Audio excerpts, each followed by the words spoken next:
নমস্কার বন্ধুরা, কেমন আছেন? আশা করি ভালো আছেন। আমি আপনাদের সঙ্গে এই মুহূর্তে রয়েছি ডক্টর অভিষেক। নিয়ে এসেছি আরও একটি হোমিওপ্যাথি রোগ এবং তার প্রতিকার সম্পর্কে। আর এই ভিডিওগুলো যদি আপনাদের ভালো লেগে থাকে তাহলে সর্বাগ্যে যেটা করতে হবে, একটা সাবস্ক্রাইব করতে হবে হোমিওপ্যাথিক সলিউশন এই চ্যানেলটি। ভালো লাগলে একটা লাইক করতে হবে, আর নিচে কমেন্টস বক্সে অবশ্যই মতামত জানাতে হবে কি কি রোগ সম্পর্কে আপনারা জানতে চাইছেন আর কোন ভিডিওগুলো আপনাদের ভালো লাগছে সেগুলো কিন্তু অবশ্যই আপনারা জানাতে কিন্তু ভুলবেন না। তাহলে কিন্তু আরও নতুন নতুন ভিডিও বানানোর আমি আগ্রহ পাবো। আজকে যে রোগটি নিয়ে আমি আলোচনা করব সেটা অনেকে এই রোগে ভোগেন, সেটা হচ্ছে হাত পা কাঁপা। আপনি লিখতে খুব ভালোবাসেন, লিখছেন কিন্তু মনে হচ্ছে যে লিখতে লিখতে কলমটা ঠিকঠাক কাজ করছে না, হাতটা কেঁপে যাচ্ছে, সই করতে গিয়েও কেঁপে যাচ্ছে। এবং বহু ক্ষেত্রে আমরা দেখি যে আপনি জামার বোতামটা লাগাচ্ছেন কিন্তু জামার বোতামটা ঠিকঠাক জায়গায় লাগাতে পারছেন না। বিভিন্ন মহিলারা যারা রয়েছেন রান্নাঘরে, যে সমস্ত আমাদের মা বোনেরা রয়েছেন বাড়িতে, তারা রান্না করার সময় খুন্তিটা বা হাতাটা সঠিকভাবে নাড়াতে পারছেন না, হয়তো একটু কেঁপে কেঁপে যাচ্ছে। আপনারা যখন রাস্তায় বেরোচ্ছেন তখন মনে হচ্ছে পাটা একটু কাঁপছে, হাতটা একটু কাঁপতে কাঁপতে যাচ্ছে, তাহলে আপনি কিন্তু ট্রেমর রোগে আক্রান্ত হয়েছেন। আসুন আমরা জেনে নিই যে এই হাত পা কাঁপা কেন কাঁপে, এই হাত পাগুলো কেন আমাদের শরীরে কোন কোন রোগ থাকলে কাঁপতে শুরু করে। তাহলে প্রথমে আমি যে রোগটার নাম বলবো সেটা হচ্ছে থাইরয়েড।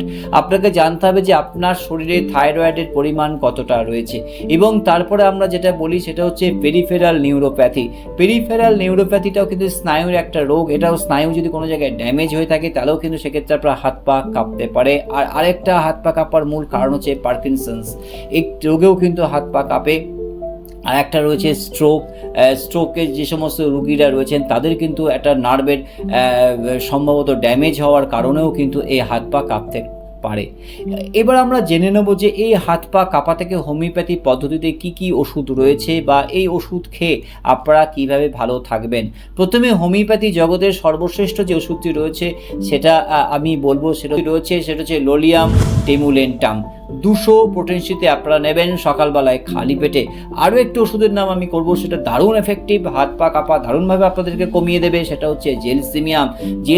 30 পোটেন্সিতে আপনারা 5 ফোঁটা নেবেন, হাফ কাপ জলে দিনে 3 বার খাবেন। আর সঙ্গে যেটা করতে হবে সেটা হচ্ছে এক্সারসাইজ করতে হবে। নার্ভ জাতীয় সংক্রান্ত সমস্ত মেসেজগুলো আছে সেগুলো আপনারা করবেন। অভিজ্ঞ যারা রয়েছেন ফিজিওথেরাপিস্ট তাকে দিয়ে কিন্তু আপনারা এই মেসেজগুলো করাবেন, এক্সারসাইজগুলো আপনারা দেখে নেবেন। আর অবশ্যই এই ওষুধগুলো আপনারা খাবেন। আশা করি ভালো থাকবেন হাত পা কাঁপা এই সমস্ত সমস্যা থেকে। আর ফিরছি খুব শিগগিরই আরও একটি হোমিওপ্যাথি রোগ এবং তার প্রতিকার, তার ওষুধ কী আছে সেগুলো নিয়ে। সঙ্গে থাকুন, সুস্থ থাকুন। আর যাওয়ার সময় যারা আমার এই চ্যানেল এখনও পর্যন্ত সাবস্ক্রাইব করেননি তাদেরকে বলবো অবশ্যই সাবস্ক্রাইব করুন, পাশে থাকুন, আর অবশ্যই লাইক করুন, মতামত জানাতে কিন্তু ভুলবেন না। নমস্কার।